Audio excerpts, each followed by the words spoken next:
ఆవులు దాహంతో అలమటించిపోతున్నాయి. వాగులు గుంట్లన్నీ కూడా ఎండిపోయినాయి. మన చెరువులోకి తీసుకుపోదాం, అక్కడ నీళ్ళుంటాయి. దా దా దా. ఆ,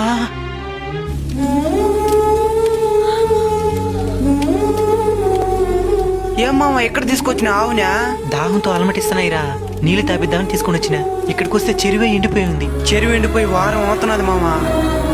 నువ్వే విధంగా అయితే వచ్చి తిరిగి వెళ్ళిపోతున్నావో అదే విధంగా పక్షులు కూడా దాహం తెచ్చుకుందామని ఆశతో వచ్చి అలమటిస్తూ తిరిగి వెళ్ళిపోతున్నాయి. చెట్లన్నరికి అడవులను ఆక్రమించి అదే అభివృద్ధి అనుకుంటే ఇలానే జరుగుతుంది. సస్యశ్యామలంగా ఉండే పల్లెటూరు పరిస్థితి ఈ విధంగా ఉంది, ఇంకా పట్టణం పరిస్థితి ఏ విధంగా ఉందో. రే చరణ్, నువ్వెళ్ళి మన మేడ మీద పక్షులకి నీళ్లు గింజలు ఏర్పాటు చేయి. సరే మామ. రే గిరి, నువ్వెళ్ళి మన ఇంటి దగ్గర కుళాయి నీళ్ళని ఏర్పాటు చేయి. వీటి దాహం తీర్చుదాం. సరేనా? మీరు కూడా మీ వీధులు తిరిగే మూగజీవులు, ఆవులు కావచ్చు, కుక్కలు కావచ్చు, ఆకాశంలో తిరిగే పక్షులు కావచ్చు, వాటి దాహాన్ని ఆకలిని తీరుస్తారని ఆశిస్తున్నాను.